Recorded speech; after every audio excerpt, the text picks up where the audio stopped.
This is Norway, the salmon capital of the world. It's mid-December and there's not much daylight, so let's use it while we can to look at one aquaculture operation here trying something new. We're at Maui's Nordheim hatchery. Recently expanded with new tanks and the latest tech, the team of 30 here can hatch and raise up to 20 million salmon a year. Unbelievable! But what's unique at Nordheim are its post-smolt capabilities. To understand this, let's review Atlantic salmon's life cycle. Typically, salmon are hatched from eggs and raised up to around 100 grams in land-based freshwater facilities like this.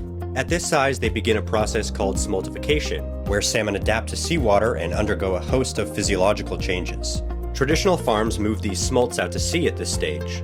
Where Nordheim is special is that it can continue to grow these fish on land until they're much larger, around 600 or 700 grams, a size known as post-smolts since it's post-smoltification. These fish are primed and ready for the sea straight away. But what's most important with this post-smolt strategy, and why Maui built Nordheim to do this, is the reduction of open ocean time for the fish. By waiting until the salmon are much larger before bringing them out to sea, they're not only more resilient for the transfer, but they'll spend less time at sea overall. While the open waters are obviously great for the fish when conditions are right, they can bring with them a host of new challenges as the ocean has changing environmental risks that can harm the fish. By growing up to post-smolt size on lands, their time at sea is reduced by months, which can make all the difference. And this is no easy feat. There's a reason most hatcheries transfer fish out at 100 grams. There are only a few facilities in the world that can do this. Now, this massive undertaking is also being trialed in Scotland, as you might remember, in a different way with freshwater locks. Norway doesn't have the same exact kind of locks like this, so they're focusing on land-based post-smolt rearing.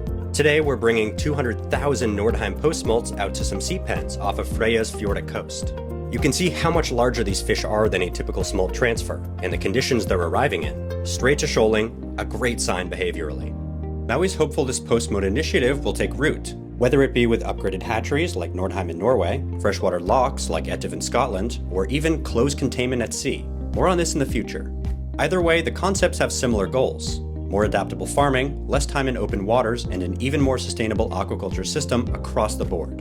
Ha de bra!